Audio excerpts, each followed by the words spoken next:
Hola amigos, bienvenidos a Te lo explico, el canal que acompaña tu aprendizaje. El día de hoy hablaremos sobre la membrana celular. Empecemos. En el video anterior vimos qué era la célula y mencionamos sus partes. Ahora vamos a pasar a desarrollar una de ellas, que es la membrana plasmática.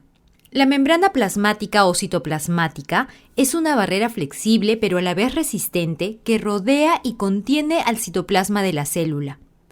Se describe mejor con el modelo estructural de mosaico fluido, que es el que tenemos aquí en la imagen. De acuerdo con este modelo, la disposición molecular de la membrana citoplasmática se asemeja a un mar de lípidos en constante movimiento que contiene un mosaico de numerosas proteínas diferentes.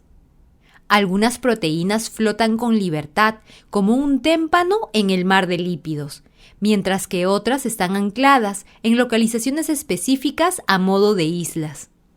Los lípidos de la membrana permiten el pasaje de diversas moléculas liposolubles, pero actúan como barrera contra la entrada o salida de sustancias con cargas eléctricas o polares. Algunas de las proteínas presentes en la membrana citoplasmática permiten la transferencia de las moléculas polares y los iones, tanto hacia el interior como hacia el exterior de la célula. Otras proteínas pueden actuar como receptores de señales o en la conexión entre la membrana citoplasmática y las proteínas intracelulares, es decir, que están dentro de la célula, y extracelulares, es decir, las que están fuera. Aquí vemos la disposición en mosaico fluido de los lípidos y las proteínas en la membrana plasmática. Las membranas son estructuras fluidas porque los lípidos y muchas de las proteínas están libres para rotar y desplazarse en sentido lateral en su propia mitad de la bicapa.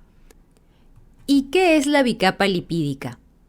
El marco estructural básico de la membrana citoplasmática es la bicapa lipídica, que es la que estoy señalando aquí. Esta consiste en dos capas yuxtapuestas, espalda con espalda, formadas por tres tipos de moléculas lipídicas, que son los fosfolípidos, el colesterol, que son estos de aquí que estoy señalando, y los glucolípidos. Ellos forman la bicapa lipídica. Estas son las dos capas. Esta es una capa y esta es otra capa. En estas capas están los fosfolípidos, que tienen su cabecita y su cola. El colesterol, que es esta estructura de bolitas verticales. Y los glucolípidos, representados por estas estructuras de color rosado. Alrededor del 75% de los lípidos de la membrana son fosfolípidos, son de estos de aquí, o sea, lípidos que contienen grupos fosfato. El resto de los lípidos está representado por el colesterol, que representa más o menos un 20%. Como sabemos, el colesterol es un esteroide con un grupo hidroxilo unido a él. Y con respecto a los glucolípidos, ellos representan un 5% de la bicapa lipídica. Y son lípidos con grupos de carbohidratos. La disposición en bicapa de la membrana es el resultado de la naturaleza anfipática de los lípidos, lo que significa que tienen tanto partes polares como partes no polares. En los fosfolípidos, el segmento polar es la cabeza, que contiene fosfato y es hidrófila, es decir, amante del agua, le gusta el agua. Los segmentos no polares están formados por dos colas de ácidos grasos largos, que son cadenas hidrocarbonadas hidrófobas, es decir, que le rehuyen al agua. Como compuestos similares, estas colas se atraen entre sí. Las moléculas de fosfolípidos se orientan en la bicapa con sus cabezas hidrófilas hacia el exterior. Y de esta manera las cabezas enfrentan el líquido acuoso que se sitúa a ambos lados de la membrana, el citosol hacia el interior de la célula y el líquido extracelular hacia el exterior de la célula. mientras que las colas hidrófobas de los ácidos grasos presentes en cada mitad de la bicapa se enfrentan entre sí, formando una región no polar hidrófoba en el interior de la membrana, y de esta manera aísla. En el caso de las moléculas de colesterol, son anfipáticas débiles y se disponen entre los otros lípidos en ambas capas de la membrana.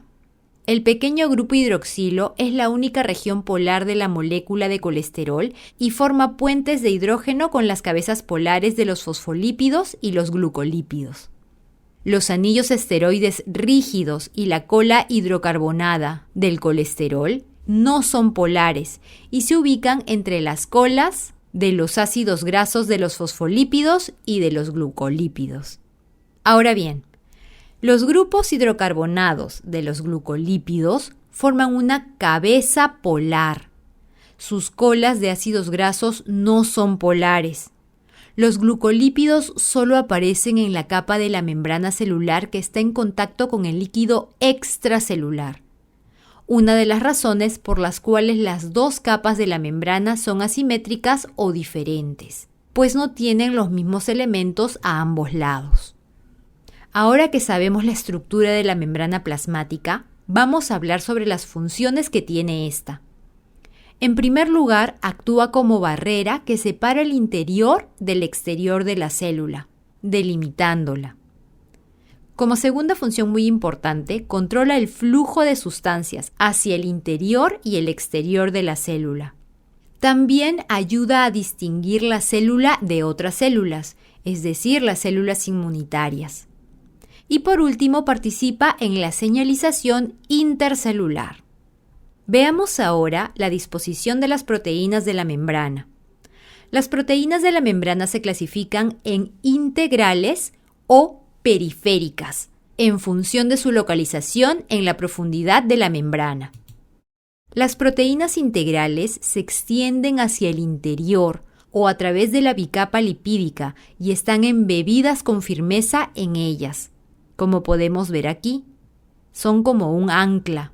La mayor parte de las proteínas integrales corresponde a proteínas de transmembrana, lo cual significa que atraviesan por completo la bicapa lipídica y sobresalen tanto en el citosol como en el líquido extracelular. Unas pocas proteínas integrales se adhieren con firmeza a un lado de la bicapa por enlaces covalentes con los ácidos grasos. Al igual que los lípidos de la membrana, las proteínas integrales de la membrana son anfipáticas. Sus regiones hidrófilas sobresalen hacia el líquido extracelular acuoso o el citosol.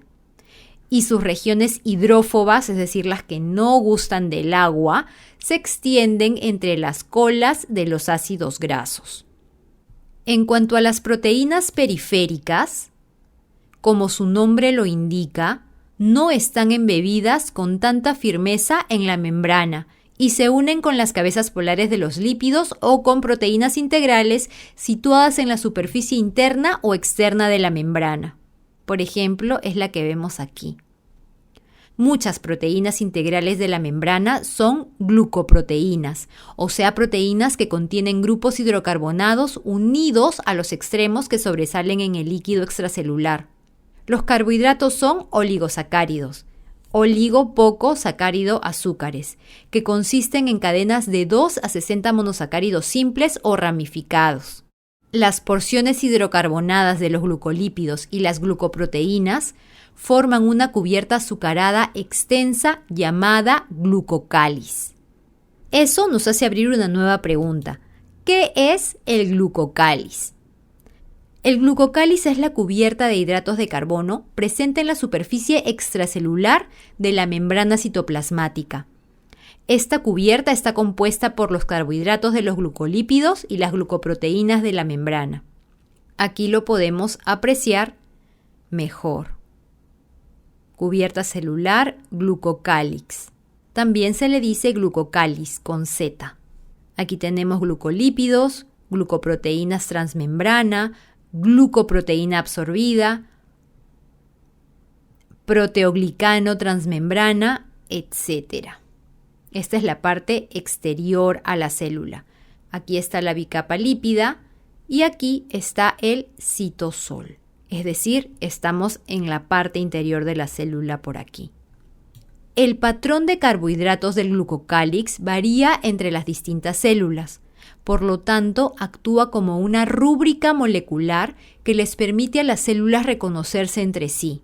Por ejemplo, la capacidad de los leucocitos o glóbulos blancos para detectar un glucocálix extraño es uno de los fundamentos de la respuesta inmunitaria que ayuda a destruir a los microorganismos invasores. Esa identificación es muy importante y se encuentra en la membrana. Asimismo, el glucocálix permite que las células se adhieran entre sí en ciertos tejidos e impide su digestión por las enzimas del líquido extracelular. Las propiedades hidrófilas del glucocálix atraen una película de líquido hacia la superficie de muchas células. Esto permite, por ejemplo, que los eritrocitos o glóbulos rojos se desplacen de forma regular a través de vasos sanguíneos de diámetro pequeño y protege a las células que tapizan las vías respiratorias y el tubo digestivo de la deshidratación. Gracias a esta cubierta, cada célula preserva su identidad y le permite cumplir su función, así como permite que se reconozcan diferentes tipos de células dentro del cuerpo humano y así trabajen organizadamente. Y bueno, chicos, eso es todo por el día de hoy. Espero que les haya servido y les haya gustado. Recuerden que Te lo explico es un canal para aprender, para enseñar y para compartir. No se olviden de suscribirse al canal, de darle like a los videos que les gustan y sobre todo no se olviden de dejarnos sus comentarios que nos encanta leerlos. El día de hoy voy a saludar a Judy Hoyos Chinche, que dice: qué lindo explicas, eres un ángel. Qué lindo tu comentario, el ángel eres tú, Judy. Un abrazo muy grande para ti y muchas bendiciones. También a Vilast R1R, que dice: ¿y el cerebro? Vilast, hay otro video sobre el cerebro y lo vas a poder ver si buscas en las listas de reproducción. Un abrazo y muchos éxitos en tus estudios. También a Marinela Rueda 4888, que me deja un comentario sobre las divisiones. Muchas gracias por tu comentario, Marinela. Espero que te vaya muy bien. También a APP Concisa, que dice que enseño muy bien. Muchas gracias, APP Concisa. La próxima vez déjame tu nombre para poder saludarte como se debe. Además, voy a saludar a Mauro L7B, que me deja un lindo comentario, me parece que es de Argentina o de Uruguay. Un abrazo para ti, Mauro, y para todas las personas que nos ven desde esos países. También a Loreto González 3488, que dice: gracias, de nada, Loreto, es un placer hacer videos para ustedes. Un abrazo muy grande para ti. Además, a otro user que no me deja su nombre, pero que me dice que fue interesante el video y que le encantó. Gracias, user, por tu hermoso comentario. Me alegra mucho que te haya gustado el video y espero que sigas viniendo, te lo explico, por más videos. La próxima, déjame tu nombre. Y finalmente a Leonel Chaile Z2B, que dice: qué lindo, muchas gracias por tu comentario, Leonel. Un abrazo grande y éxitos en tus estudios. Y bueno, chicos, decidan tener un lindo día y nos vemos prontito. ¡Chao!